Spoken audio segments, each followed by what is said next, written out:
Well, thank you everyone for joining us here. It's my pleasure to welcome you to the Research Innovation Spotlight on Small Molecule Oncology.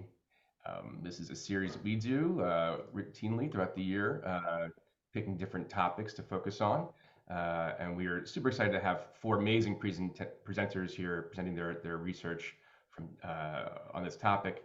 We also are extremely excited to have Chris Lemasters as our moderator today, and we'll hear more from all of those folks in a minute.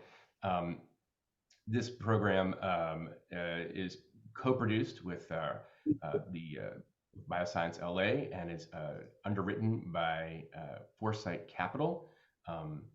Is Michael Rome on today? Don't see him. Yet. Okay, he'll pop in a bit.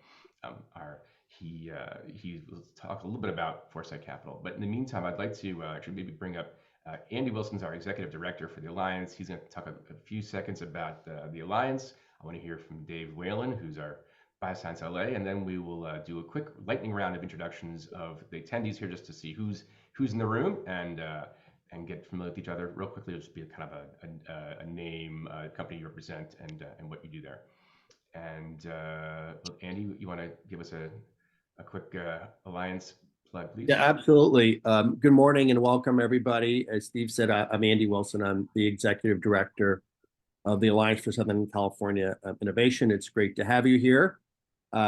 Just 2 minutes on the Alliance. We're a 6-year young not-for-profit, and we focus on kind of energizing and further kind of supercharging Southern California as a center of innovation and technology. We have an emphasis on frontier technology and biotech. We think there's incredible research going on in Southern California, and we love kind of shining a spotlight on that and seeing the amazing work that's going on here and giving more exposure to great research and scientists like many of you here today. We're grateful for, as Steve mentioned, Foresight's support of the program and the collaboration with Dave Whalen and Bioscience LA on this series.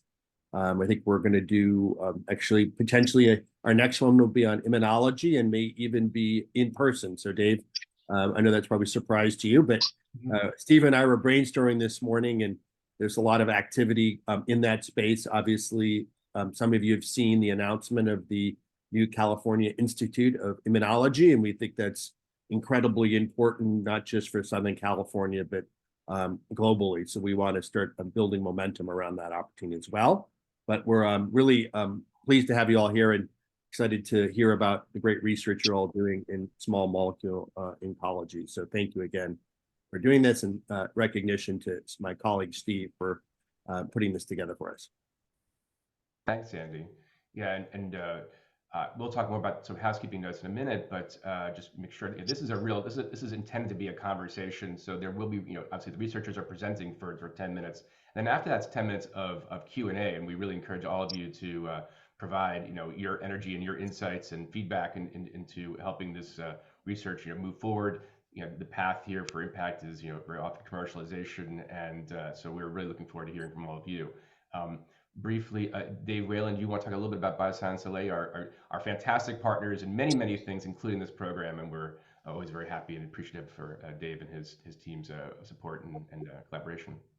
Perfect. Thanks, Steve, and great lead in, Andy, with talking about all the great things happening in Los Angeles and the SoCal region in general. So Bioscience LA, we're an independent nonprofit organization, a year and a half or so younger than the Alliance, focused on building bridges and connecting founders, funders, academic institutions, hospitals, service providers to both accelerate innovation around life sciences in the greater LA metro region and help to create incredible companies by bringing together funding, space, talent, and other resources to accelerate work going on here. And as Andy said, there's a lot that's been happening over the past several years, accelerating over the past few years, and kicking off this year with some incredible announcements around immunology. So more to come on that, and great to see everyone here. Thank you. And so it's now my pleasure. Actually, Chris, before I get to you, I think we're going to introduce you after we do a lightning round of everybody else, and then from that point on, it's all you, and I get to sit and enjoy the show. So what I'm going to do is I'm going to do a little I'll be I'll call up each on each person who's here just to briefly introduce themselves. Again, it's name, company, and title or what you do. Title isn't what you want to share. And I'll make sure the person on deck, I will also let you know you're on deck. So when you hear your name, doesn't mean you're being called up. It means you're on deck. All right. So I will start with Stephanie Correa. You are up, and on deck is Yuri Shostak.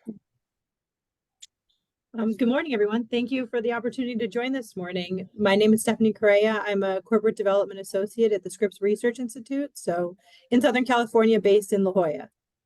Right, thank you, Stephanie. So Yuri, you are up, and on deck is Nathan. Nathan, right. Good morning, everybody. My name is Yuri Shostak, and I'm Director of Drug Development at City of Hope. I've been there for the last a little bit over 4 years, and I'm helping faculty to translate discoveries into therapeutics, preclinical as well as clinical development. And prior to that, I spent most of my career at Astellas Pharma developing antibody-based therapeutics, including PADCEV, ADC. Right, thank you, Yuri. So Nathan, right, you are up and on desk is Vas Nest. Hi, Vas. Hi, my name is Nathan Wright. I work at Eli Lilly at the San Diego site in La Jolla.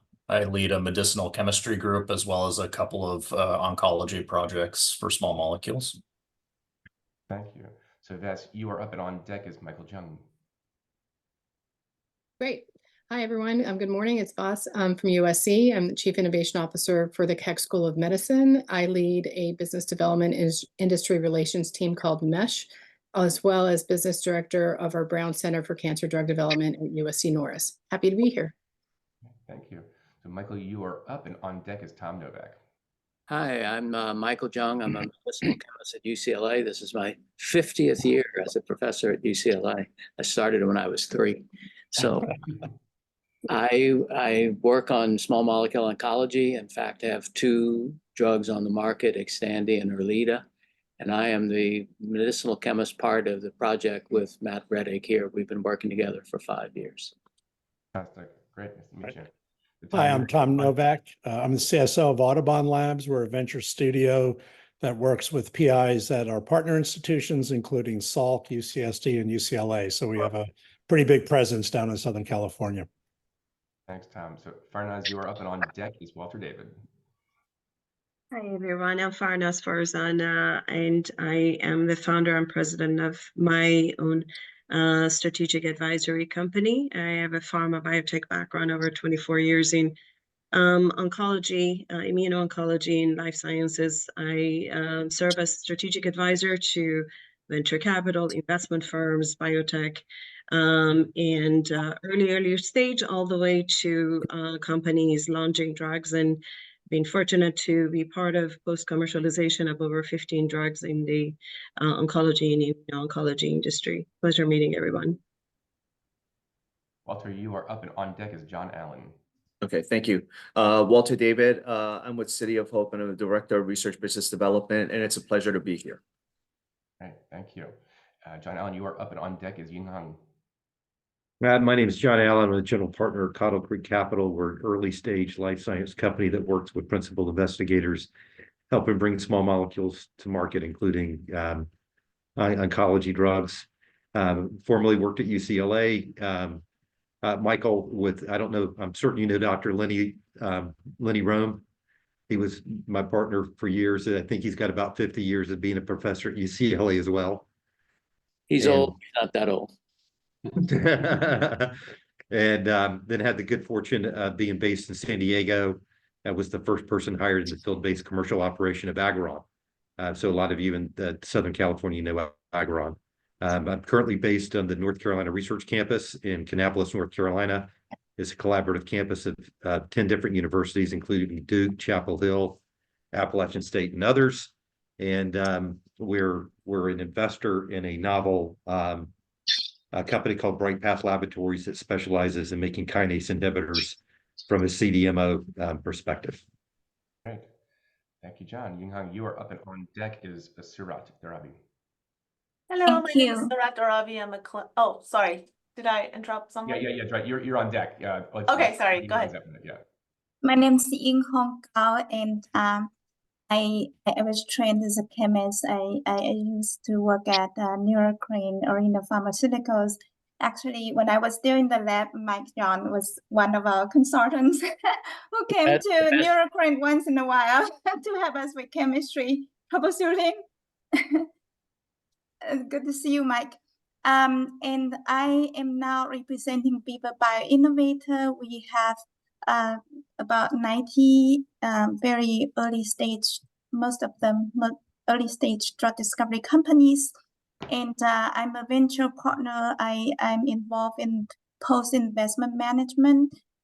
Just to highlight one of our companies, DTX Pharma actually just had a successful exit, got acquired by Novartis with a $500 million upfront payment, another $500 million milestone payment.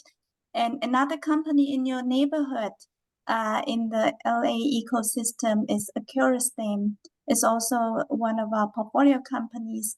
And it just had a very good licensing deal with Takeda. So that one financial details was not fully disclosed, but we are very happy for their success. And there are a few other companies in your ecosystem that are making progress or fundraising.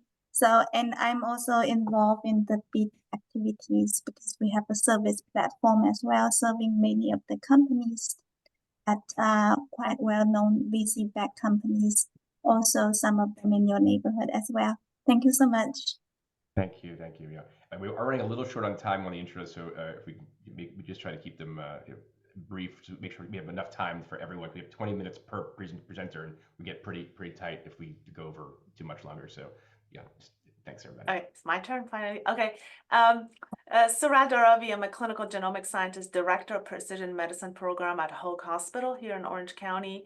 I do a lot of work from early detection. We have translational lab to clinical research, early phase trial, and also in a clinical setting. I'm excited to hear everyone's today. Perfect timing. Appreciate that. Thank you for being here. Lucy, you are up, and then Hugh, you are on deck. Hi, Lucy Abgarian here. I am co-founder and CEO of Grid Therapeutics and Prone Labs.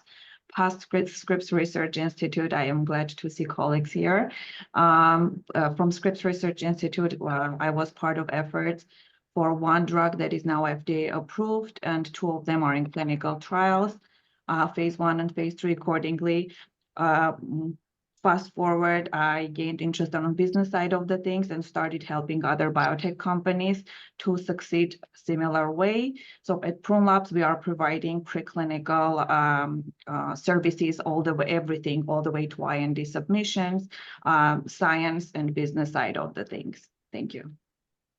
You are up, and on deck is Sunil Sharma. Great. Hi, everyone. Hugh Bender. I'm at Amgen as part of our oncology business development group. Looking forward to hearing everything today. Okay, thanks, Hugh. Sunil, you are up, and on deck is Asad Lakmi. Yeah, hi everyone. Sunil Sharma. I'm a principal investigator at City of Hope in PGen, and I think one of our programs is going to be presented today. Great to meet everyone. Thank you, Sunil. So Asad, you are up, and then on deck, Ruben Flores. Hi, I'm Asad Lakhani. I'm an associate on the Audubon Labs team. Tom already introduced us. We're a venture-backed accelerator that partners with universities. We're excited to be here. Thank you. Ruben, you are up, and Cody Luck, you are on deck. Thank you. Impressive group of people here together. It's a pleasure to be here. I'm Ruben Flores. I'm with General Inception. We are also a venture-backed incubator based in Palo Alto with operations throughout the US and Europe. And we work with academic institutions to help co-found new companies in life sciences. Thank you. Fantastic. Cody, you are up, and Mary, you are on deck.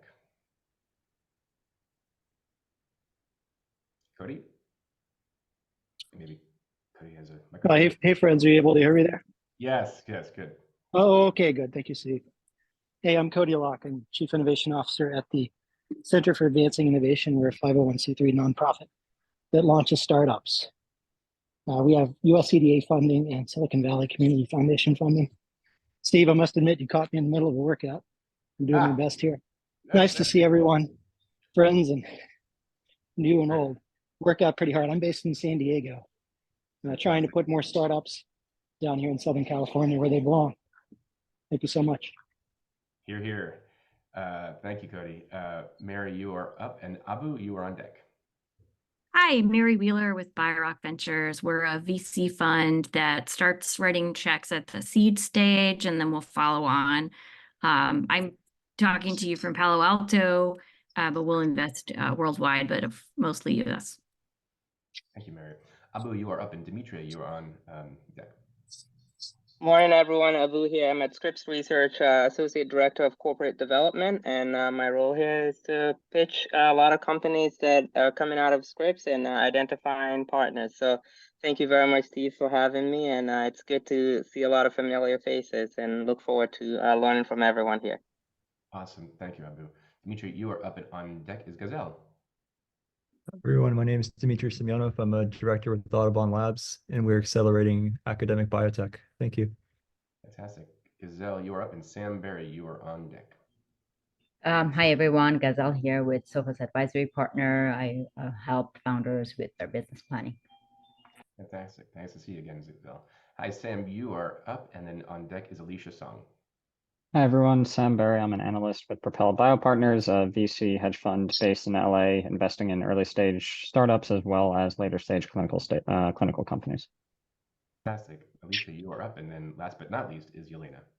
Thanks. My name is Alicia Song, and I'm actually based on the East Coast. I lead the global commercial strategy for the pipeline assets within the DNA damage response portfolio in oncology at AstraZeneca across all tumor areas. So my primary focus are our PARP1 selective inhibitors in development. I work very closely with our clinical and R&D teams to design the phase 3 clinical trials to ensure the commercial feasibility. And ultimately, I'm responsible for the commercial strategy, the global revenue forecast, and the NPV analysis that support the go, no-go decisions at AstraZeneca for the phase 3 trials. And I have very strong ties to Southern California because I did go to UCLA for undergrad and grad school. Awesome. Here, I here. can't wait to have you back. So, and last but not least, Yelena, thank you. Yeah, hi everyone. Yelena's here. So I am with Sante Ventures. I'm an entrepreneur in residence at Sante. I'm based in Boston. So we write checks at pre-seed and seed stage, and I work as a part of an incubator fund here with Sante, work at oncology and other indications. So really great to be here. I'm not based in California, but we work across geographic areas, and I'm really pleased to be here. Fantastic. Well, thank you, everyone. I think it's always very helpful for everyone to know who's in the room. I now will briefly introduce Chris Levasters, our moderator. He's going to take it over, and then we have to be pretty tight with 20 minutes so we make sure we are finished and done by 11:30 because we have some great presentations. So Chris is, I guess now the former CEO of Xinthera as of just January 1, I guess it is, which was acquired by Gilead, a very successful exit. And actually, in the interest of time, Chris, I'll let you introduce yourself, more of your background. But we are so excited to have him. He's just got tons of years of experience, successful exits, knows the space extremely well, and I'm looking forward to hearing what you have to say, Chris. Well, thank you, Steve. Yeah, that is great to be here. It's a privilege, and you're going to get to see why I'm excited when you get to hear from the 4 investigators. But a really good group here too. I will say the success I had at Xinthera was driven in a large part by the PARP1 molecule that we produced. So I want to thank AstraZeneca for all of the initial work that led to that target being possible.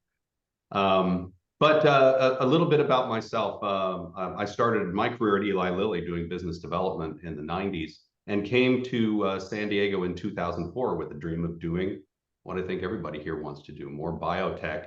I also learned today that San Diego is part of the LA metro region, so that's news for me. Good to know. But Southern California is a place where we want to see more research happening, and you're going to hear about 4 programs that we believe are ready for that stage. Some of the rest of my background, I've almost entirely worked on small molecules, a lot of them for oncology, all the way back to HSP90. That we developed at Conforma here in San Diego. and was the chief business officer at Mirati Therapeutics. And everything that we did at KRAS was all originally unlocked by Kavan Shokat. And you're going to hear about these kinds of novel approaches to small molecule discovery today. That's why I think we're in a renaissance of small molecules. Maybe as recently as 5 or 6 years ago, there were predictions that this space was done and it was going to be all new modalities, but it's back in a big way. 2023 had a number of small molecule programs that were either funded in a big way or resulted in licenses or acquisitions that were quite significant. So I think the worries about the Inflation Reduction Act having a big impact on small molecules, maybe those are a little overblown. So I want to get out of the way so that we can bring our presenters up. A little bit of housekeeping. You'll notice in the chat in Zoom, there's an opportunity for you to put some questions as the presentation is going along. But as Steve mentioned, we will have time at the end of each presentation for questions. I want to try to encourage this to be interactive. So without further ado, our first presenter is Dr. Matthew Rettig, who is at UCLA. He's actually more specifically the medical director of the prostate cancer program of the Institute of Urologic Oncology. So Dr. Rettig, I'll turn it over to you. Thank you. Can you see my slide? Yes. Yes, we can see them just fine.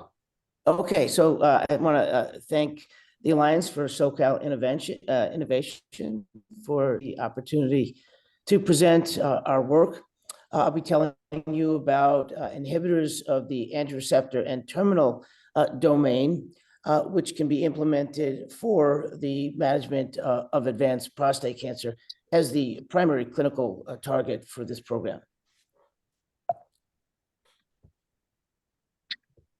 So this slide depicts me on the left. I'm a clinician, an MD, where I work at UCLA, seeing patients with prostate cancer. I'm the medical director of the prostate cancer program. I also work at our affiliated VA and chair a national program in precision oncology for prostate cancer.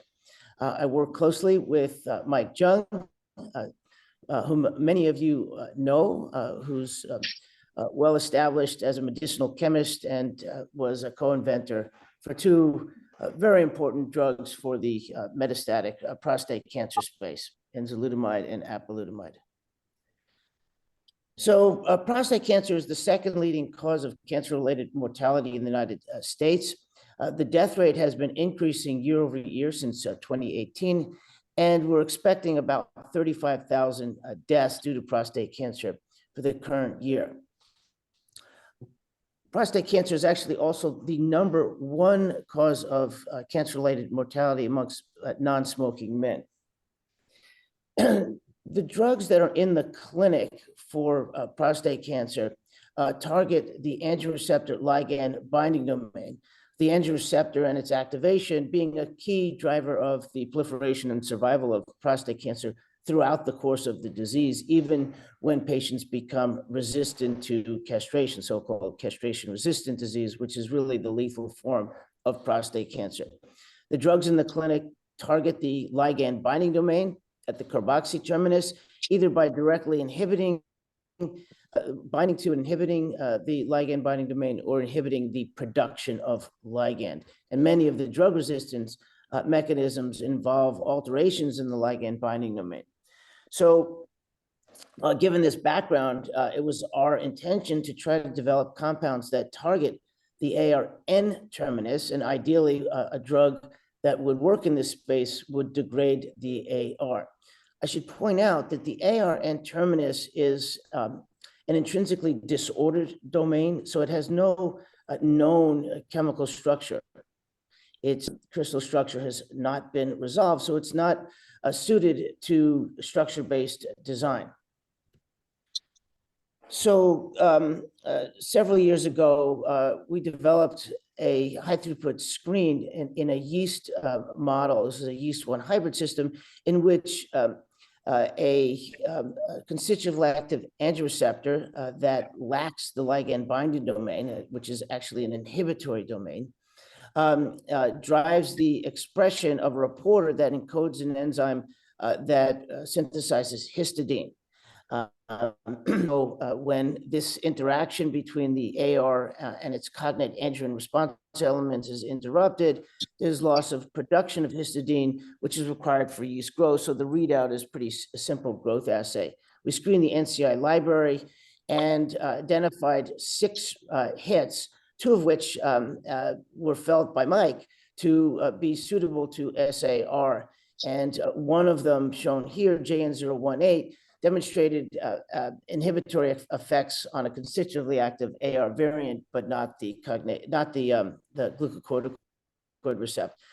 Over the years, we've made over 300 analogs of JN018, and I'll be telling you about JN103, which is the compound that we've tested most thoroughly, although we have a number of analogs of JN103 that look quite promising. So this is just on the left, an assay showing the inhibition of growth of 2 AR expressing cell lines, but not AR negative cell lines. And on the right is a series of experiments demonstrating the degradation of the AR, but not other nuclear steroid receptors. And these experiments are cyclohexamide pulse chase experiments, so they're truly detecting or evaluating the half-life protein. What we've known through a series of experiments is that JN103 covalently binds to cysteine 178, which is required for its proteasome-mediated degradation. Interestingly, the JN103 does not have any effect on the protein levels of any other proteins.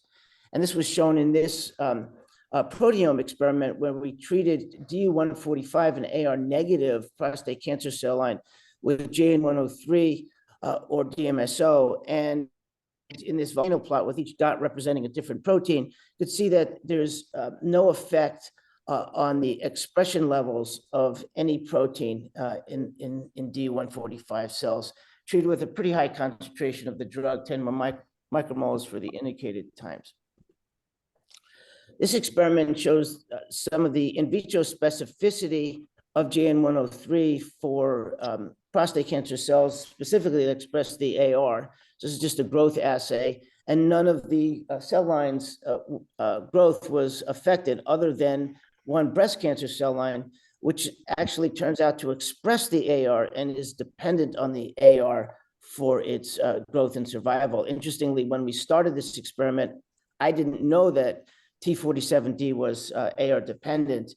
And so it was an interesting blinded control, which I didn't intend on.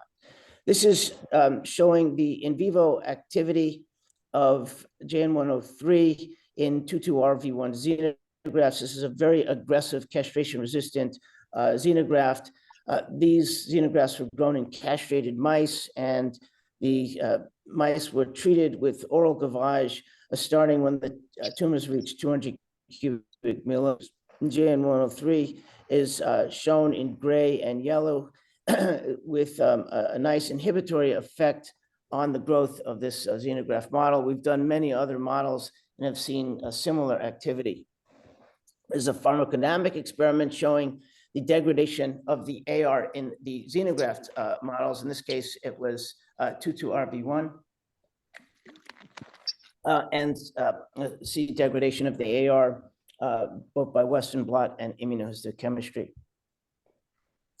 So I think most of us on this call understand the market opportunity for prostate cancer. It's huge, both in the United States and globally. So here's the competitive landscape. As I mentioned, all of the drugs that are currently in the clinic target the ligand binding domain of the androgen receptor, either by inhibiting ligand production, androgen production, or serving as competitive antagonists of the androgen receptor, so competing with the ligand androgen for binding to the AR. There are other compounds that are in development, shown on the bottom left, which can inhibit the N-terminal domain, or reported to do so. I think one of our compounds, JN103, has the good features, characteristics of not only binding to the transactivation domain of the AR, but doing so in through covalent binding and inducing AR degradation. JN103 seems to be active not only in targeting the AR for degradation, but inhibiting growth of multiple models that have developed resistance to the compounds that are used in the clinic, be it castration or AR antagonists. And these mechanisms include AR gene amplification, the most common mechanism of AR alteration that leads to drug resistance, as well as mutations of the AR ligand binding domain, and the variants of the AR that actually lack the ligand binding domain are constitutively active. So at this point, I showed you a lot of data with JN103. We have 5 other analogs of JN103, which show similar in vitro characteristics, some of which we have started to do some PK/PD analysis, which demonstrated that some of the compounds have better PK than JN103. Of course, we need to do a lot more work in the ADMET space, and that's some of what we are proposing to do in the near future. So these are our needs. We want to compare JN103 to our 5 other analogs using a suite of experiments in the ADMET world, as well as looking at anti-tumor activity of these other analogs, both in xenograft and PDX models, as an entree to the execution of IND-enabling studies. So I just want to say what I think I've hopefully demonstrated is that we have an interesting compound that has a unique mechanism of action of covalently binding to the AR transactivation domain and inducing the degradation of its target. And this is a compound that could be translated into the clinic throughout the course of the disease of prostate cancer. So it has, I think, a lot of clinical opportunities. And I'll stop there and thank everyone for listening, and happy to answer any questions. Thank you, Dr. Rettig.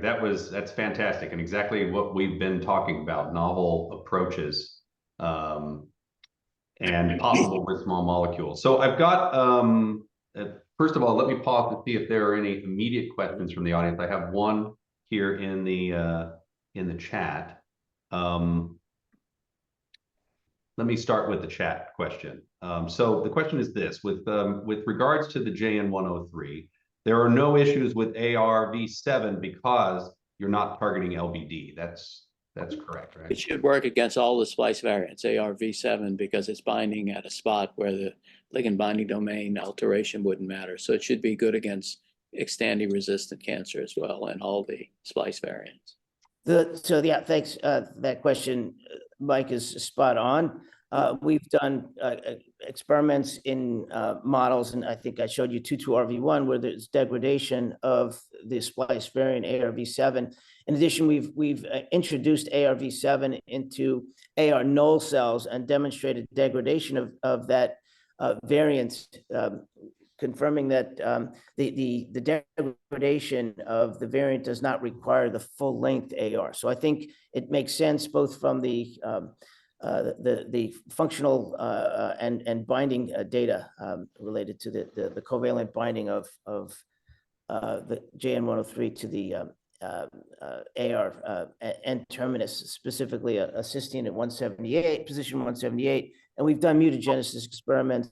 We've mutated all the cysteines in the N-terminus, and it's really the cysteine at position 178 that mediates the effects of JN103 on AR degradation. Quick question for me, just in terms of stage. So with most of the work being done on the lead, but you're still evaluating some of the backup compounds, what's your sense on timing for making a drug candidate decision? So I've gone through the process of putting together a series of ADMET experiments in vitro, moving up further and further. I think that could probably be executed in somewhere on the order of 6 to 12 months, at which point, if successful, identifying a lead and a backup, we would could move into IND enabling studies. I think this group would know better about how long those would take, but I would think that could be done within another 6 to 12 months subsequent to those experiments. JN103 is a good compound, but we're trying to find something that has a longer half-life, less metabolism, is more stable. And I think the 5 new compounds we've made are trying to address that issue. Same activity, but longer lived.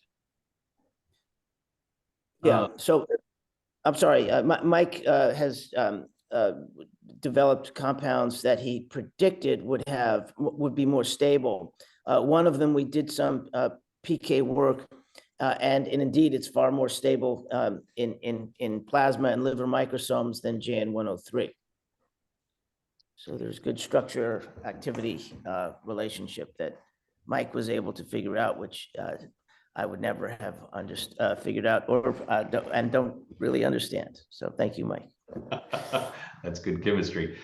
Let me ask the audience now, because this is an interesting stage for small molecule development, right? And I wanted to get a sense if anyone wanted to share what else people would want to see in order to appreciate the potential and the timeline for this program that's pre-DC by choice.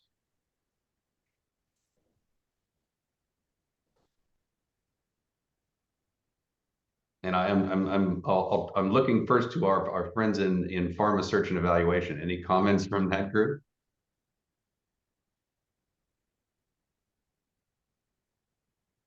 Well, let me ask one that would be at the top of my mind. Is that have you noticed any?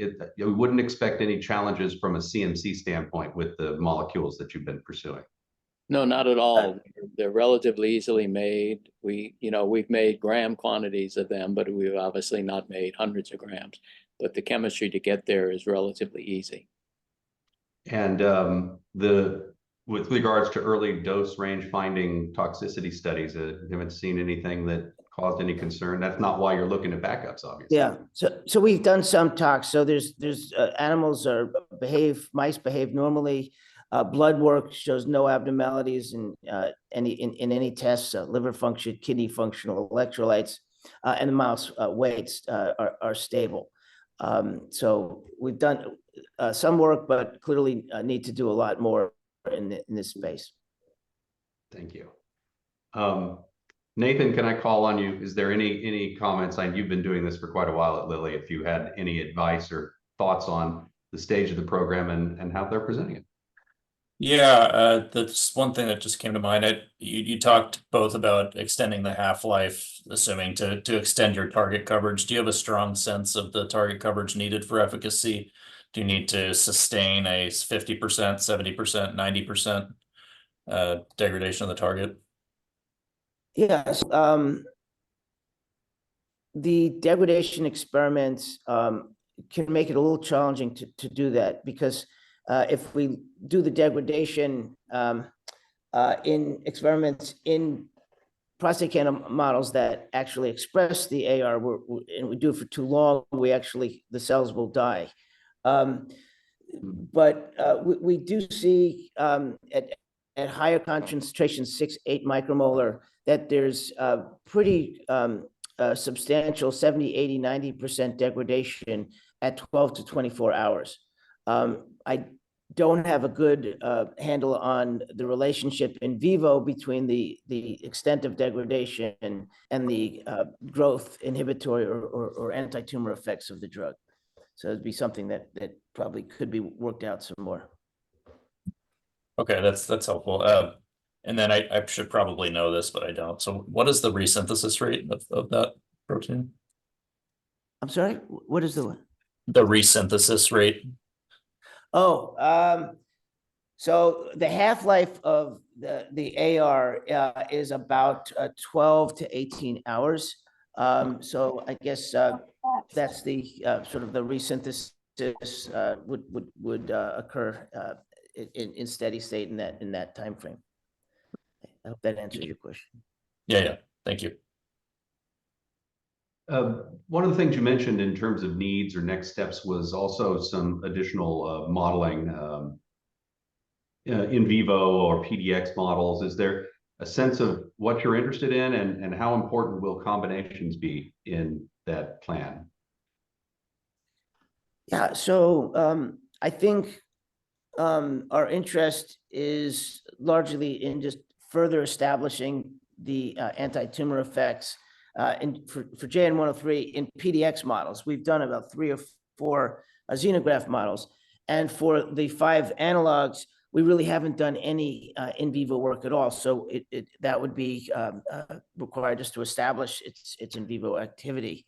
In terms of combinations, it makes sense that JN103 or one of the analogs could be combined with other AR targeting agents. Although we haven't done any real formal experiments of combinations, and that would make a lot of sense to move forward with those at some point. I do notice that there was one question in the chat from Cody about the patent. Oh, yes. Yeah, we've had the patents filed. We do have patent protection. The patent has been issued for JN103.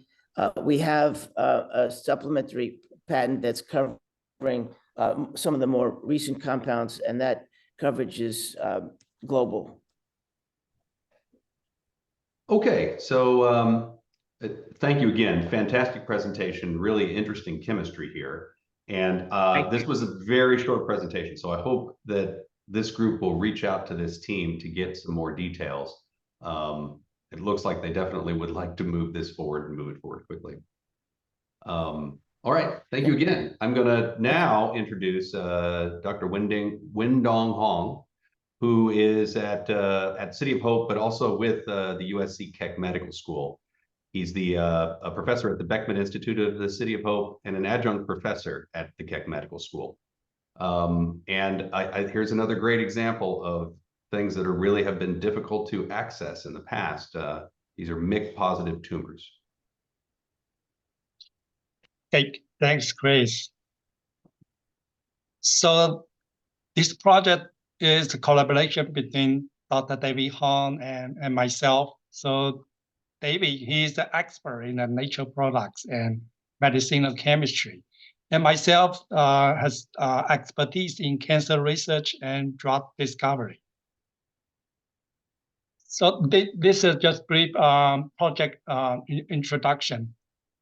Use this laser point. Okay, so I basically David and I identify a nature compound. It's called berberine, and we make derivative based on this berberine, and then study that it's targeting calcium channel modulating dependent protein kinase 2, and then indirectly target c-MYC through the synthetic lethal, and to treat lymphoma and other MYC-positive cancer.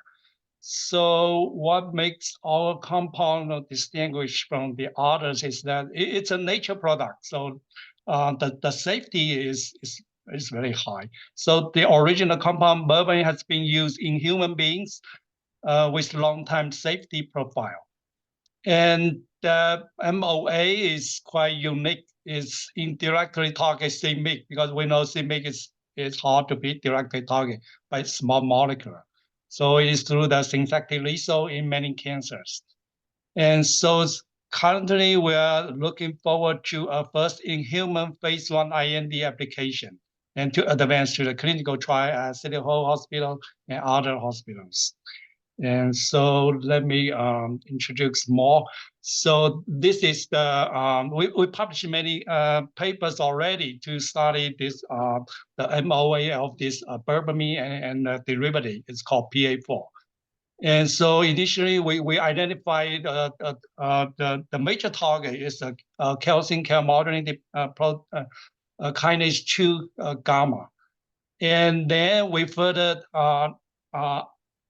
identified that the MOA is through synthetic lethal with the c-MYC. So the CAM2 gamma and c-MYC form a synthetic lethal relationship in a T-cell lymphoma. And so this is critical for the stabilization of the c-MYC protein. So targeting this CAM2 can indirectly target c-MYC and make it degrade. And that can target the c-MYC positive lymphoma and other cancers. And so we receive good comments from other top journals. And for example, this science signaling, they said this is a breakthrough finding and targeting an undruggable protein. That means c-MYC. Because so far, the c-MYC is still has no successful direct targeting by small molecule. And this cartoon, I think, is better to illustrate what's going on. So in many cancers, the c-MYC positive cancer, the CAM2 can phosphorylate c-MYC at a ceiling 62. And this phosphorylation is critical for the c-MYC protein stabilization. So it also is required for the c-MYC onco activity. And because c-MYC is hard to be targeting directly, so we target that this CAM2 can indirectly target c-MYC by reducing the phosphorylation at the ceiling 62. And this reduction of the phosphorylation will lead to another increased phosphorylation at the ceiling 58 by the GSK3 beta. And this phosphorylation will lead to the ubiquitination of the c-MYC. So this is basically what how we indirectly target c-MYC by targeting the CAM2, its partner in cancer cells. So as we mentioned, we make a new derivative. It's called PA4, and we file patents already got approved. And we compare the activity of this PA4 with the original nature compound BBM. And PA4 in general has 10 times more potent than the BBM to inhibit the cell growth. We test many different cancer cell lines. And so just summarize here and all across different major cancers. It's interesting that it turned out that the lymphoma and the leukemia, they are most sensitive. So this suggests that in this cancer cell line, the CAM2 kinase may form more critical synsectic lethal relationship with MYC. So targeting this CAM2 can also indirectly target MYC in this cancer. And also the colon cancer also and breast cancer, some of the cell line also show a good sensitivity. So we have tested over 80 different human tumor cell line, and the PA4 show improved potency compared to the original BBM. And so we also have finished pharmacological profiling of this PA4. And for the lymphoma treatment, this has just published in the broad advance. So basically, we have done the in vitro, in vivo model, and also we have done the pilot PKPD study and also the pilot toxicity study. All data show promising. It's been just published in this paper. And so this is just the example. The PA4 is very potent to suppress the lymphoma growth. And so we have had different kind of lymphoma. We know that the T-cell lymphoma, B-cell lymphoma, double hit lymphoma, and triple hit lymphoma. For T-cell, double hit, triple hit lymphoma, there's no drug available. The FDA approved effective drug available. And so here you can, this is the 0-gram model. So PA4 with the 10 times lower dosage, the 5 milligram compared to the burbamine is 50. So it shows even better efficacy to suppress the tumor growth of double hit lymphoma. And we also have done preliminary PD studies. So we show we develop a mass spec method to measure the PA4, and the results show accumulation of this compound PA4 in the tumors. And also very surprisingly, when we tested different tumor, it turned out that the PA4 can strongly inhibit tumor growth of the UV melanoma. So UV melanoma is a real cancer arising from the eyes. And here it's just one of the cell line, and the PA4 show much better IC50 than the ppm. This is the animal model, the xenograft model, and PA4 is very potent to suppress the growth of these very aggressive UV melanoma cell lines. And so in summary, so we have, this is the small molecule compound derivative from a nature compound. And the mechanism is through the indirect targeting c-mix by the synthetic lethal. And so also one of the advantage of this compound is that the safety is very high. It's pretty high. As I mentioned, the dopamine has been used by human beings with long-term safety profile. And the PA4, the safety also is very good. So we have already finished the non-GLP toxicity in rats and in dogs. And the safety, the result also suggests the PA4 is very safe. And the other advantage is that this compound is water soluble, so it's suitable for the oral taking. And so the delivery is easy, just oral taking. So, and for the business development, we believe that by indirecting target c-mix, we can, this compound, this drug candidate can be used to treat lymphoma, all kind of lymphoma and UV melanoma, and the other c-mix positive solid tumor. So we also are developing a combination with the PD-L1, and the preliminary results showing this combination is very good to treat solid tumors. And for competitive landscape, I think because so far there's no success for the direct targeting c-mix by a small molecule. So I think this drug candidate has this advantage to indirectly target c-mix. And also, I think we have quite good competitive landscape City of Hope. And for the business potential, and so there's one of the advantages that the safety is very high, and also we can obtain the orphan indication. I mean, T-cell lymphoma, double hit, triple hit lymphoma, also the UV melanoma, they are qualified for the orphan indication. So this likely to get accelerated approval for the clinical trial. So so now we are almost finished the IND enabling step. We are doing the GMP manufacture at City of Hope, and so we hope to finish all the IND require like the GLP toxicity, and then move to the phase 1 clinical trial. So thank you very much. If you have any interest, you can contact Crystal at City of Hope for more information. Thank you very much. Thank you, Wendong. That's fantastic. Okay, so let me, I'm going to open it up to questions, but I'll ask the first one to get everything started. So just to clarify in terms of timing towards IND, and a really nice feature to be able to manufacture right there at City of Hope, well, when do you think you're most likely to be prepared to submit the regulatory filing? I think could be within this year, because we are making a large amount of GMP quality PA4. So we hope to we already work with the CRO company and to finish GLP toxicity.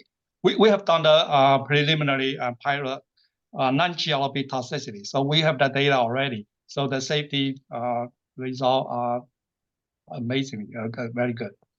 Yeah, I was going to say, this is a nice position to be in, to have some actual, even though you're essentially first in class with the target, that you have a fair amount of patient safety data because of the natural product. And so it sounds like what you've been seeing so far in tox is mirroring that experience as well. Would you expect any challenges with regard to drug-drug interactions? Sounds like you feel confident that you could do a checkpoint combination. Yeah, that's a very good question. Yeah.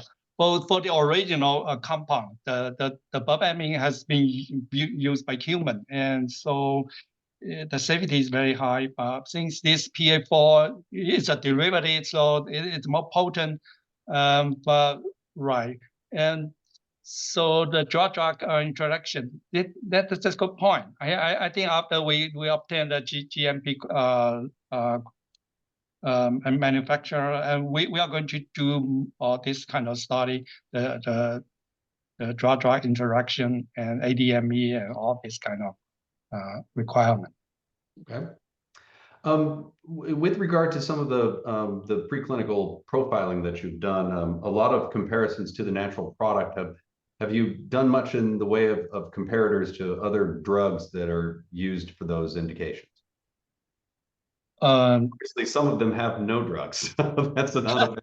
Yes, actually, we focus on those the cancer with like T-cell lymphoma, UV melanoma, without drug.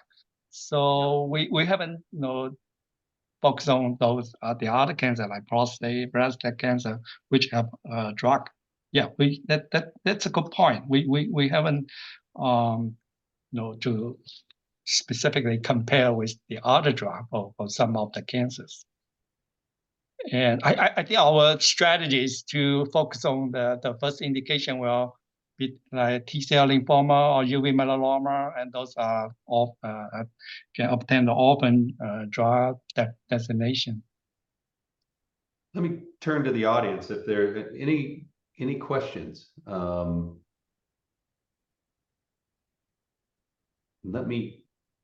Thank you, Nathan, please.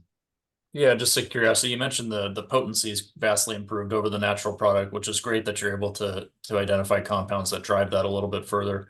What was the impact on the PK properties, the absorption, the clearance expected? Is it similar to the natural product? Is it better? It's better.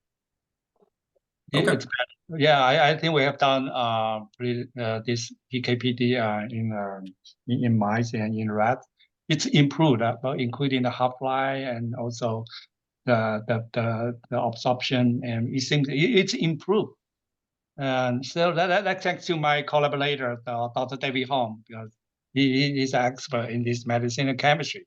So he particularly modified this compound to make it to improve as the PK.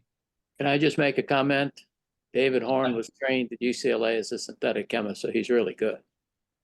Thank you, Michael. Yeah. He's now, yeah. I'm so fortunate to work with David Huang. I think we start from 2005. So we worked on this project for more than 15 years. Thank you, Wendell. Okay. Maybe now ask the delicate question. What do you think you might be interested in terms of a business relationship? Are you looking for funding? Are you looking potentially for a partnership? What's your sense of what you would like to ask for? Yeah, I think that this currently is supported by City of Hope. There's a program called IDDB. It's a drug development program. But still, I think City Hall can support up to the IND application or even the phase 1. But later, we are looking for a partner to move on to the phase 2 or phase 3 clinical trial. Very good. Okay, and obviously that will be helpful, especially if after you move past the monotherapy in phase 1, that you want to start looking at combinations.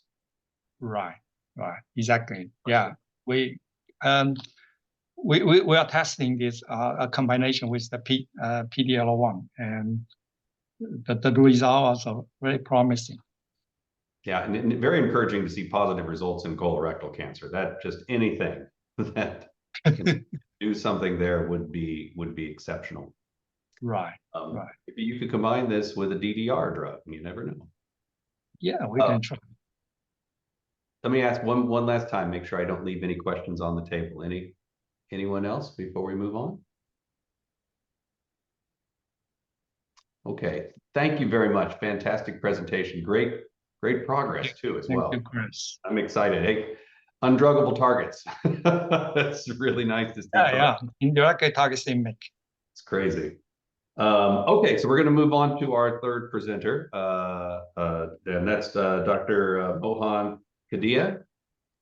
He is the Research Associate Professor at the Applied Cancer Research and Drug Discovery Translational Genomics Research Institute, which is part of the City of Hope.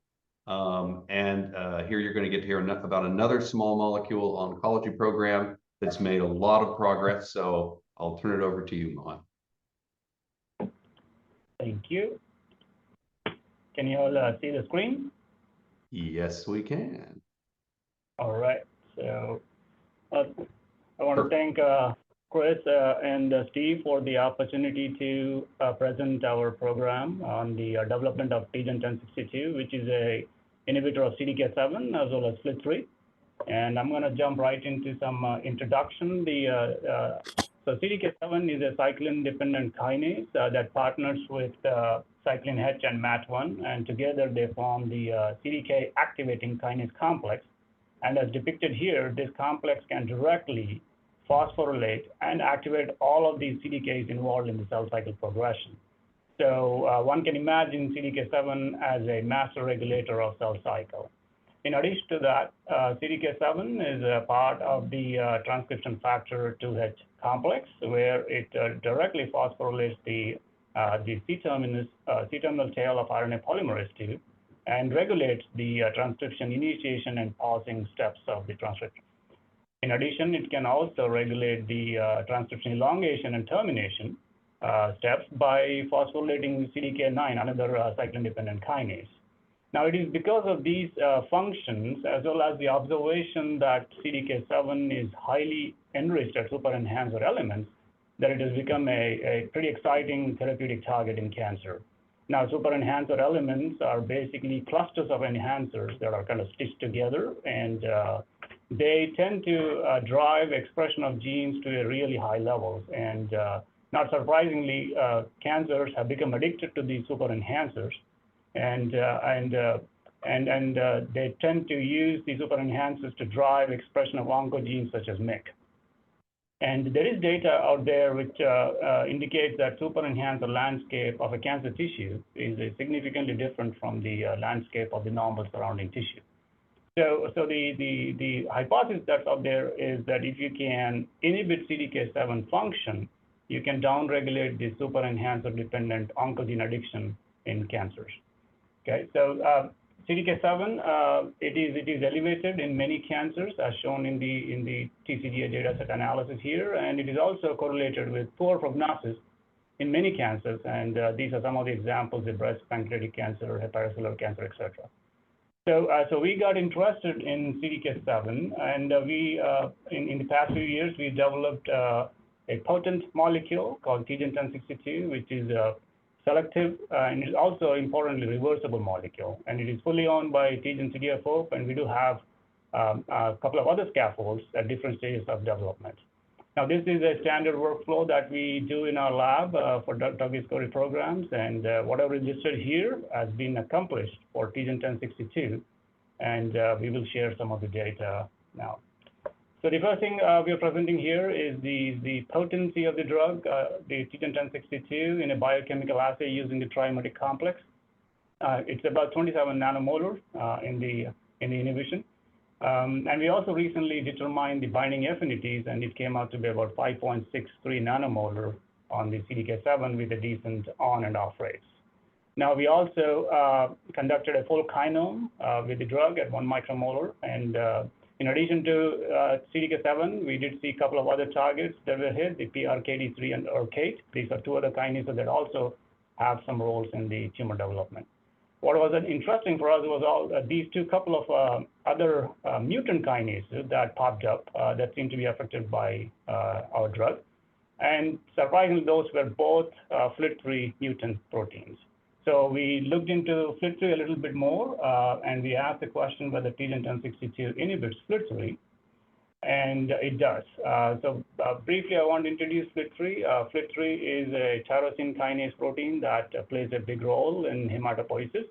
It is highly expressed in the hematopoietic stem cells, and when it's in inactive form, it It exists as a monomer, and when it is bound to the ligand, it dimerizes, autophosphorylates, activates itself, and drives all of these different signaling pathways, which eventually lead to cell growth and proliferation and suppression of apoptosis.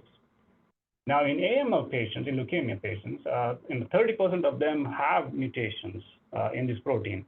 And these mutations fall into two categories. One is in the juxtamembrane domain, which have the internal tandem duplications, and the other is in the tyrosine kinase domain. And both of these mutation types lead to hyperactivation of the FLT3, so therefore the signaling pathways are ramped up in the AML patients. Now over here, what we're showing is the activity of the drug against FLT3 ITD and FLT3 wild type protein, and you can clearly see that the drug is more effective on the FLT3 ITD compared to the FLT3 wild type. And between CDK7 and the FLT3, we're looking about 5 to 8-fold selectivity. Next, we did a cancer cell, panel screening, and this was done at OncoLead. And we wanted to find out which indications were more sensitive to the drug. And the first thing I want to point out is to the right, this bar here is normal PBMC. So we were happy to see this, that the drug has minimal impact on this compared to the cancer cells. And the top cancer cell lines that were sensitive turned out to be in the hematological indication, the AML cell lines. And we also have a couple of other lines in the ovarian, colon, and pancreatic cancer. So next, we wanted to understand the mechanism of action of the drug. So we, again, I want to point out that for the CDK7, our interest is focused on the super enhancer dependent gene regulation. And in AML specifically, the MCL1, which is an anti-apoptotic protein, as well as MYC, which is an oncogene, have been shown to be driven by super enhancers. So we focus on those two proteins. And in the FLT3 is also known to regulate MYC expression, and this is through the STAT5 phosphorylation, where STAT5 then goes into the nucleus and binds to the super enhancer element and drives the MYC expression. And we chose two cell lines, the Kasumis and the MB411. One is the wild type, the other one is mutant FLT3 expressing lines. And over here, we have the IC50s, and as expected, our drug is more potent on the mutant line compared to the wild type. And we also chose quizartinib as a positive control for FLT3 inhibition. This is a very potent drug of FLT3, which was recently approved. And you can see the potency, it's in the sub-picomolar or nanomolar range. Now here, we present the data in the MB411, and with our drug treatment, you can see a very nice dose-dependent decrease in the MYC expression. We also see a decrease in the MCL1 protein levels. And there was also an increase in the cleaved caspase and PARP, indicating that the cells are undergoing apoptosis. Now, in the Kasumi lines, we compared our drug with quizartinib. As expected, quizartinib is so potent that it wiped out the FLT3 phosphorylation, and there was a decrease in the MYC expression. MCL1 was minimally impacted with the quizartinib. Now, when you look at our drug, 1062, you clearly see that both MYC and the MCL1 protein levels are reduced with the drug treatment, and we also see a reduction in the phosphorylation of FLT3 at a higher time point. So clearly, our drug's mechanism of action is different from the quizartinib. We also looked at the effects of the drug in the primary AML cells. Again, the studies, which I'm going to present in the next few slides, are done by our collaborator at CDFO, Dr. Marcucci and Dr. Trong. They are the experts in the AML field. So again, here what we're presenting is the normal mononuclear cells. The drug has minimal effects or no effects at all. And the proliferation of the AML cells, it clearly is reduced with the drug treatment. And there is an increase in apoptosis and also DNA fragmentation, indicating that cells are getting damaged, the AML cell lines. We also observed, interestingly, an increase in the reactive oxygen species, and this raised a question about mitochondrial function. So we looked into that a little bit more. And here is some data showing that in the normal control-treated cells, the mitochondria look pretty normal, normal morphology.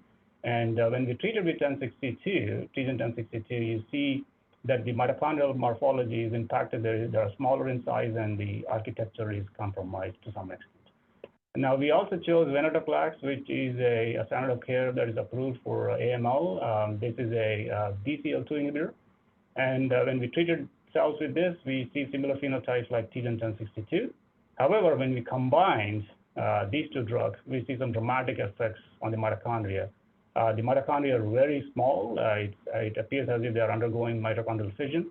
And we measured the oxygen consumption rate and extracellular acidification rate. We saw a significant decreases whether we treat with TGN-1062 alone or in combination with this drug. Okay.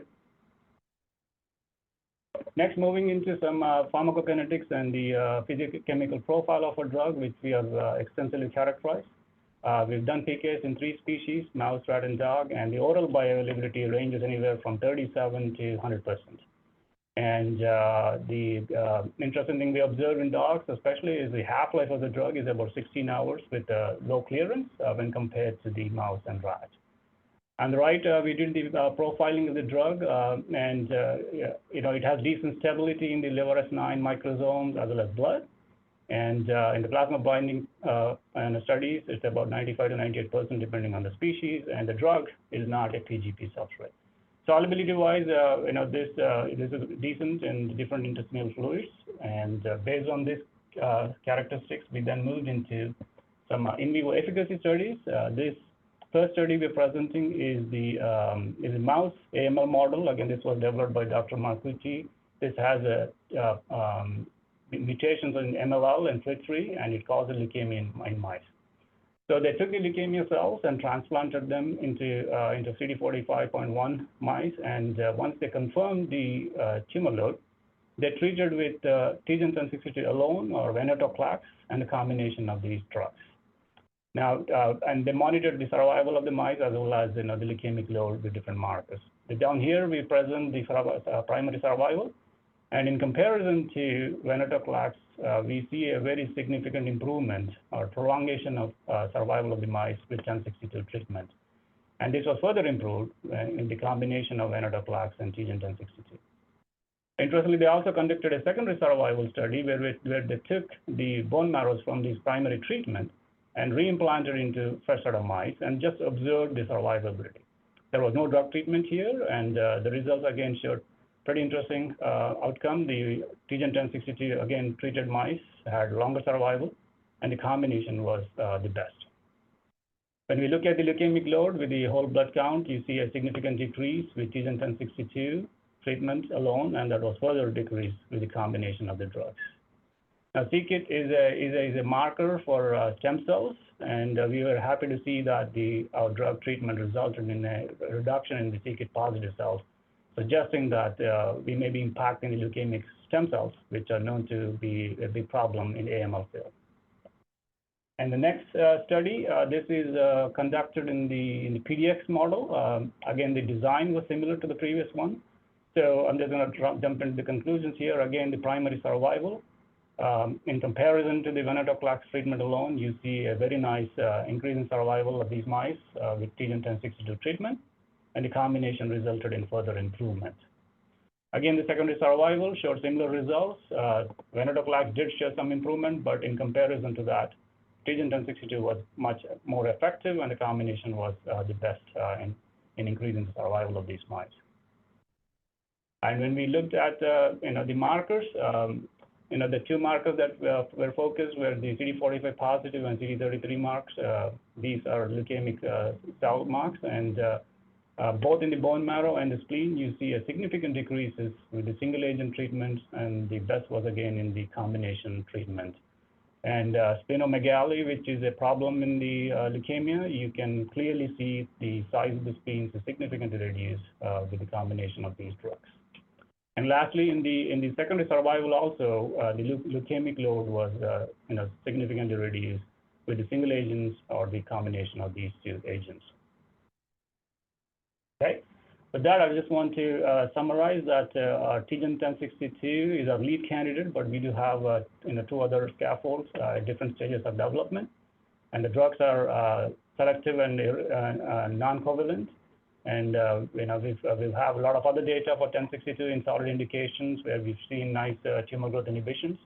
As far as combination is concerned, we just shared combination results in AML models, but in pancreatic cancer models, we've done gemcitabine and Abraxane, and we've seen good results there.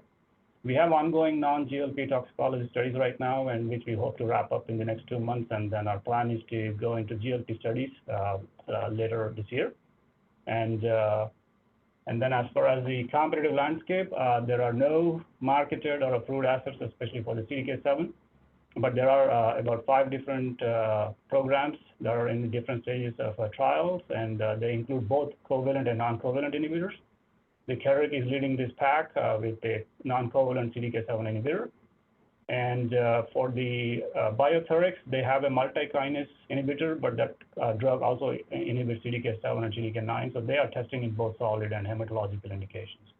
As far as the FLT3 inhibitors are concerned, the quizartinib was approved. This is a direct FLT3 inhibitor, and there are 2 other drugs which hit FLT3, the midostaurin and the gilteritinib, that have been approved earlier.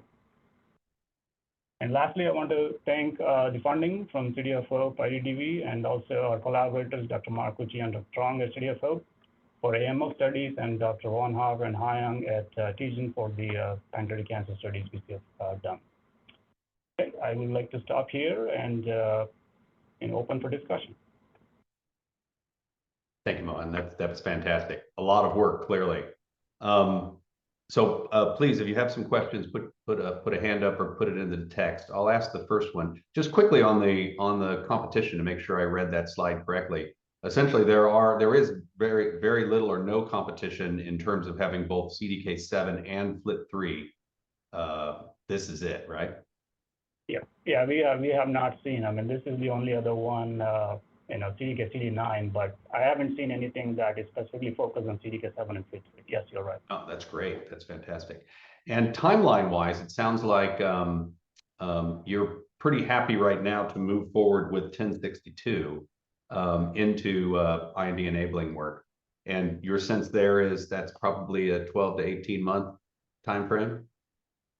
Yeah, that is our goal. And I think once we finish these non-GLP studies, hopefully in 2 months, then I think we want to move into the GLP tox studies quickly.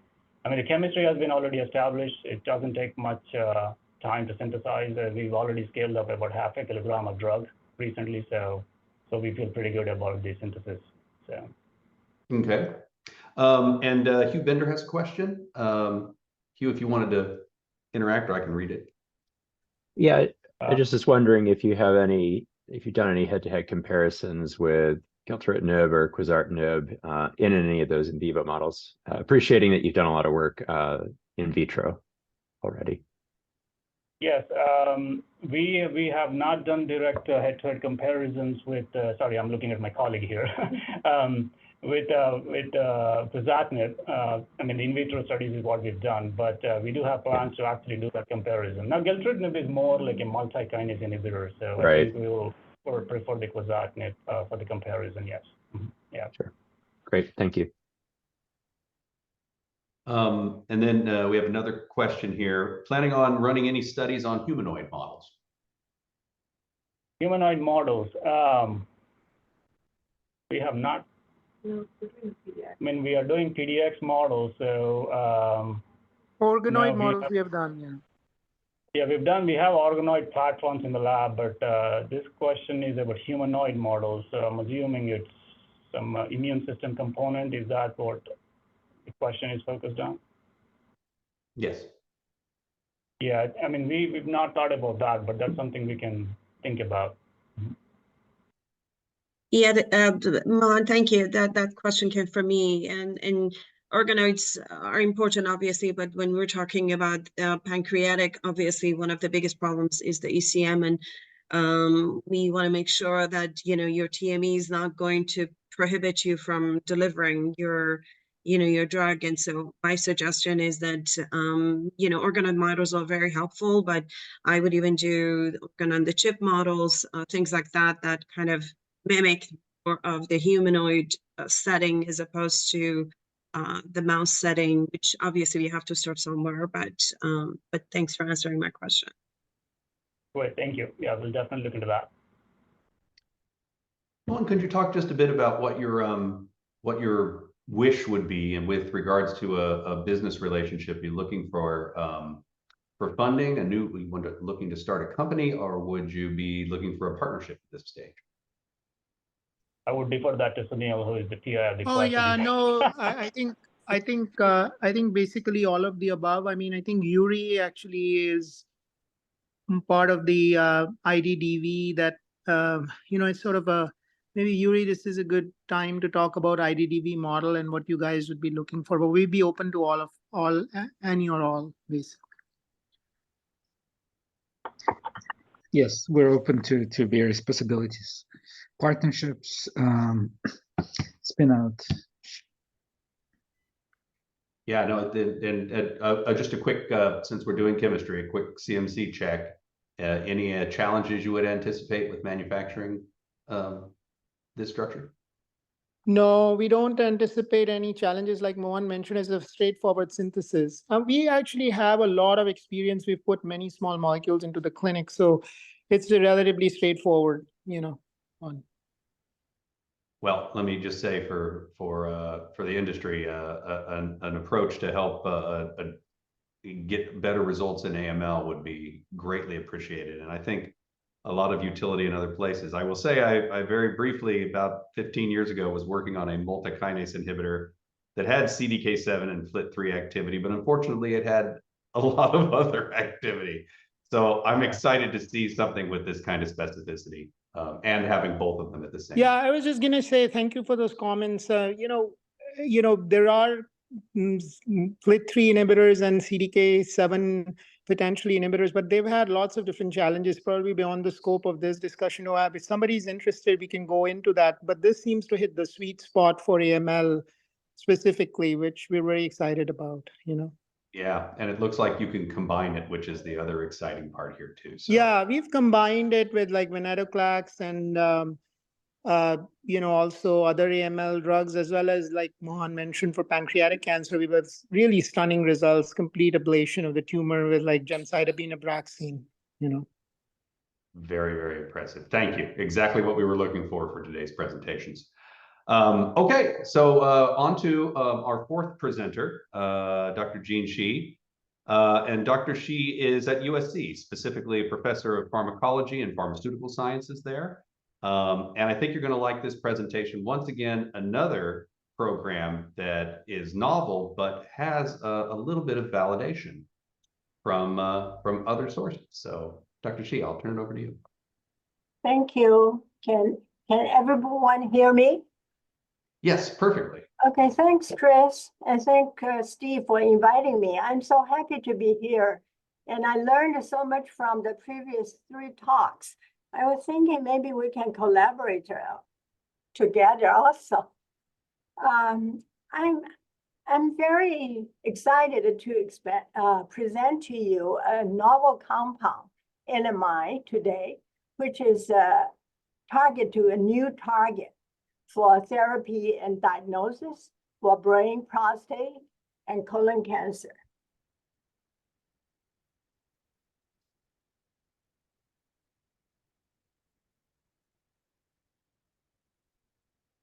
There's a move. Let me see.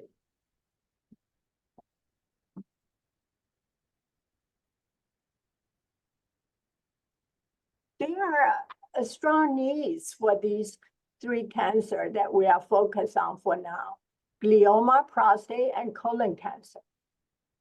Especially urgent need is for glioma because the survival rate is only 14 months after first diagnosis and affected people at younger age, like 45 to 70. Of course, I could compare with the prostate cancer. And there are limited options for drug-resistant glioma. Therefore, there's a strong need for new therapy. And currently, market estimated about $3 billion.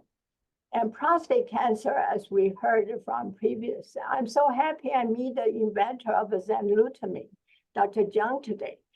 And that was a very good compound we always use. And same thing, the prostate cancer has a problem once it reached to the metastasis stage, castrate-resistant prostate cancer, the survival rate dropped to about 31%. And for colon cancer, that's early onset for colon cancer used to be 50 years, and now it's increased, and younger people getting that. And the 5-year survival with metastasized colon cancer are about 20%. And if we're looking at all these three cancers, they all need early diagnosis, non-invasive monitor, and the treatment for recurrence, immune resistance, and the drug resistance.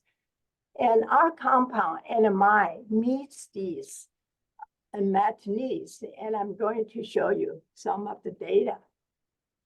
So as I mentioned, this is a novel target, monoamine oxidase. This is the enzyme that we dedicated over 30 years, from the gene to behavior to therapy. This is a very important enzyme, and in the recent about 12 years, we found out that it's a new target for cancer therapy. As shown here is the ML catalyzed reaction.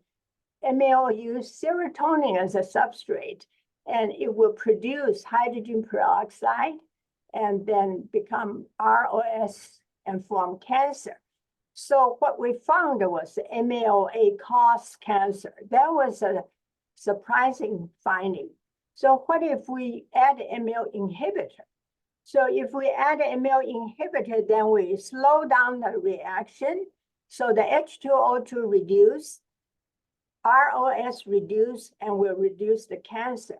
At the same time, the substrate serotonin go up, and the immune response increase and will reduce cancer. So this tells us that MLA inhibitor can stop cancer. So this is the overall idea. So when we do the experiment, we find exactly that. So the first line, can you see my slide? The first line is if I put a prostate cancer into mice, as you can expect, the tumor will grow with time.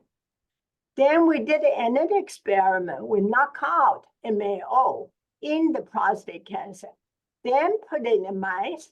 Look at this line, totally flat. There's no tumor growth. So this tells us MAO induced tumor growth, and inhibition of MAO will stop and give us an idea that ML inhibitor would be a good therapeutic opportunity. So the slide I just showed you is MAO was the target. So then we do the next experiment to see if ML inhibitor indeed reduce the tumor growth. So in order to make a better ML inhibitor to reduce the side effect, and we like to see a target, the drug target specifically to the tumor and kill the tumor, we made a compound that is to conjugate the ML inhibitor clodulin with the dye called NMI 148. So this conjugate is the compound that I'm talking about today. And we abbreviate that as NMI, near dye conjugated ML inhibitor. Since we know the current needs are mostly for drug-resistant glioma, so in this experiment, we put the drug-resistant human glioma into the brain. And then, as you can see first, this dye, the red color, goes specifically to the tumor, coincide with where the tumor is. So it shows it can be used as a diagnosis. And the following slide shows that in the animal model, we treat with a TMZ, that's a current treatment for glioma, clodulin ML inhibitor, NMI, our compound, and combined NMI with TMZ. So you can see the tumor growth all reduced with all the treatment. So this slide tells us that the NMI alone or combined with a TMZ can be used to treat tumor growth. Same thing, the survival also increased. So this is the slide show us that the NMI is a good therapeutic agent. And then if you look at the glioma closer, you can see that here the red color shows where the NMI labeling is coincide with the tumor. So this tells us this compound localized targets specifically to the tumor for diagnosis. More importantly, because I work with a neurosurgeon, he was very happy to see the slide, and he thinks it can be used as a margin when they do the operation. And this will allow them to cut the tumor more completely to prevent the recurrence of the glioma. Because recurrence of a glioma is a very big problem. And then we did more screening. And this slide shows the results we got from NCI 60. Probably you know this is an NIH-sponsored program.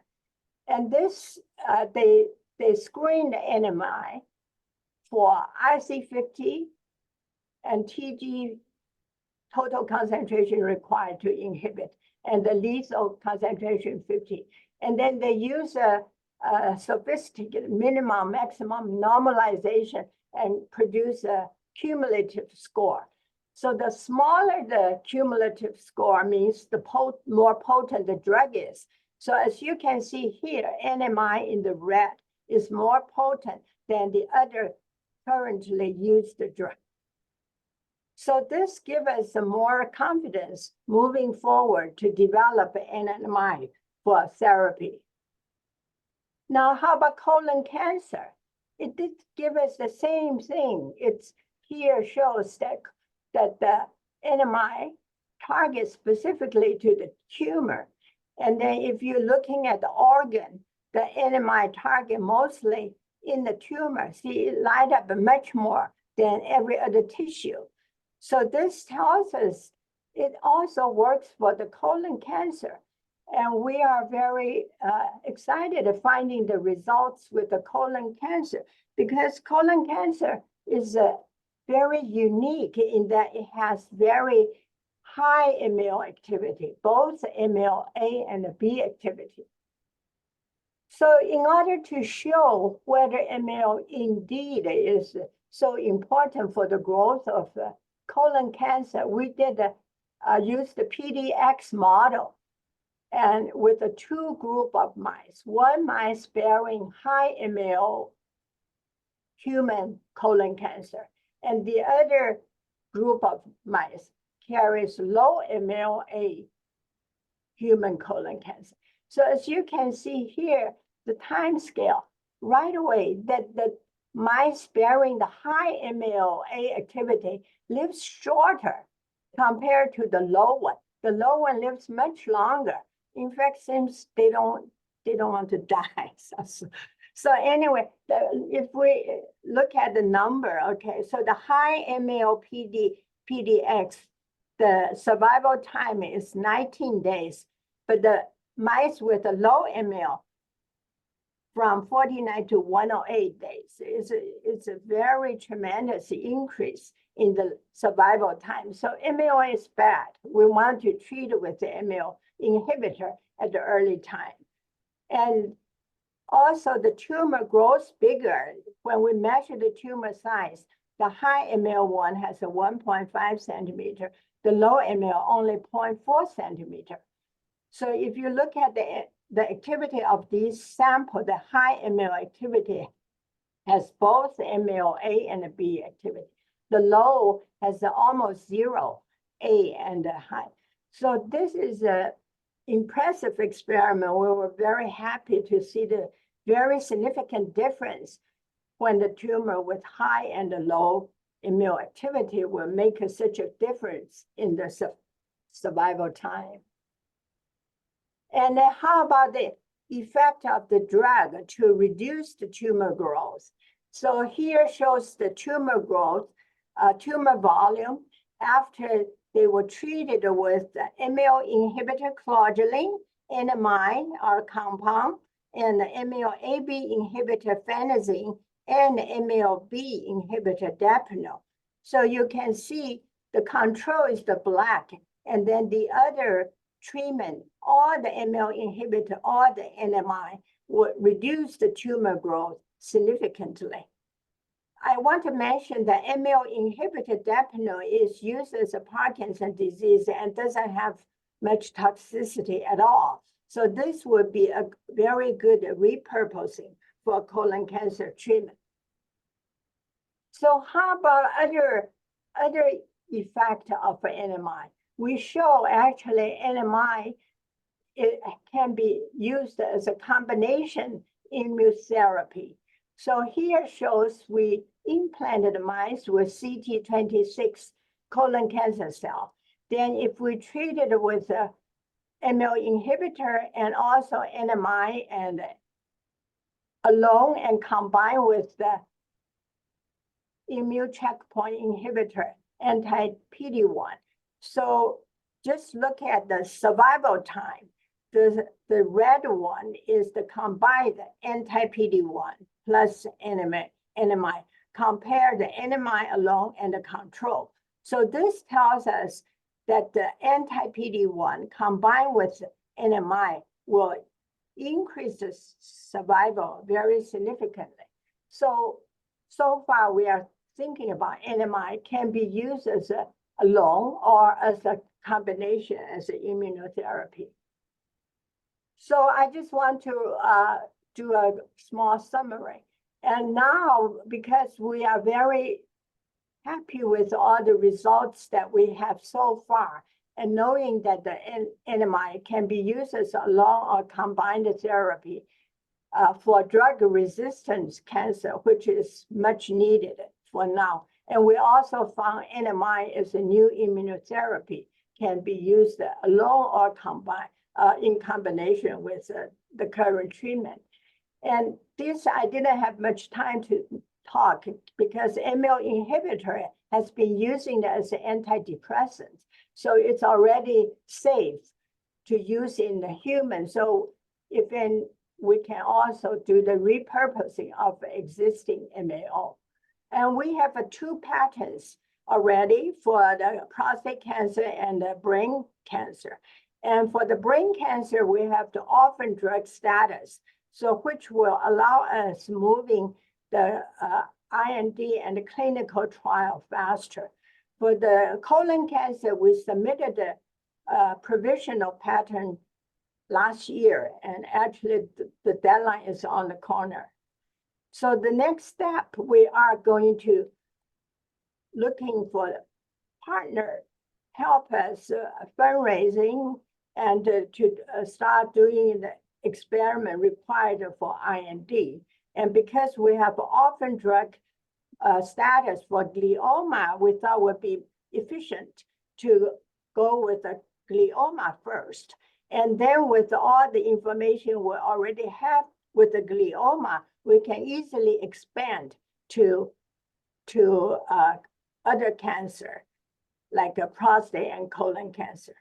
So I hope I convey the message to you that NMI is a new compound with a unique mechanism and would be very useful to use for both diagnosis, monitoring the tumor growth, and therapy. And we are ready to partner with you. Thank you. So here shows my collaborators. We have a very strong team and very dedicated person. The work I presented today represent the past 12, 13 years, but we work on the MAO maybe 4 decades. So in addition to all the basic scientists, we have outstanding MD collaborating with us on daily basis. Mitch Gross for prostate and Jack Pinsky for prostate cancer, Tom Chen for glioma, and Hans, Dr. Lance for colon cancer. And we have a drug development collaborator, Dr. Gavin Chen. So we are looking forward to your input and hope you will be interested about this compound too. Thank you. Thank you, Dr. Shih. Yes, I think it's a very, very interesting program and a unique way of going about this. We have just a few minutes for questions. I'll ask the first, please, if you have some questions in the audience. So with regards to the conjugation or the ligation step, how is it very complicated to put these two together? not very complicated because we already made a lot of those compounds so far. All the mechanisms I have already worked out, so probably takes days to make more compound. Very good, thank you. Yeah, I think the development plan will get very interesting given that you have both a therapeutic and diagnostic opportunity here. Any questions from the audience? And again, this very short period of time, so I would really encourage you to get a hold of Dr. Shih and talk in more detail. Steve, do you see anything there? The hands up or anything in the text? Maybe I can jump in for a quick question. Given the prevalence of the usage of the antidepressant for this type of compounds, I'm wondering if there are retrospective studies for the association of anti-cancer activity for these. And also repurposing is always a challenge for commercialization. So if you could comment on those two aspects. Okay, thank you for the question. Because this is like my dream. I want to, all my research effort can go to human. So I understand to develop a drug, it takes a long time, and we are going all force into develop it in the mind. But for the repurposing, I like it. It's not, because I know investor is not so much interested because the reward is not as much as the novel compound. However, the repurposing would be really speed up. Actually, I'm thinking every day that people can use MAO inhibitor now already, right? Because we have all the data. Because the target for MAO is very clear. And those inhibitors already went through all the IND approval and everything. So now all we need to do is only the clinical study, repurposing these drugs to cancer. We have some preliminary data in the prostate cancer already. Actually shows that MAO inhibitor phenosine can reduce the PSA. So it was very encouraging and feels good that you really can help humans. Did I answer your question? Yes, yeah, I'm just wondering if there are existing retrospective studies or data to suggest this class of inhibitors associated with any of the tumor inhibition activities. No current study, because just recently we found that it can be repurposed. Okay, thank you. Thank you. Yeah, this one has a lot of potential, a very non-traditional approach too, so I'm excited. Okay, so we've run out of time. We've packed in, I think, a lot of very interesting research in a short period. Once again, I want to thank Steve and the team for putting this together, and thank Foresight for sponsoring. Steve, I'm going to turn it back over to your capable hands. Great. Well, thank you, Chris, for honestly for moderating a extremely interesting and I hope very impactful set of presentations today. Your expertise and your voice of the industry was really helpful in guiding the conversations today, and I hope all of you have enjoyed these presentations. After so we are recording this, I'm going to post this to our site shortly, probably by end of the day or early tomorrow, and I will share the email addresses of the researchers with the attendees today. In order to make sure everyone gets connected. That's the really goal of this is to have follow-up conversations, right? 10 minutes of a presentation, 10 minutes Q&A is not enough to fully explore this. So we hope you all have great following conversations. And with that, I'll sort of sign off, make sure everyone gets to their next things during the day. But thank you so much, Chris, and all the presenters for your work. And also thank you to the schools for helping, the research institutes for helping find these wonderful presenters and getting us such a great crowd today. So thank you very much. Thank you. Thank you so much. Thank you. Thank you.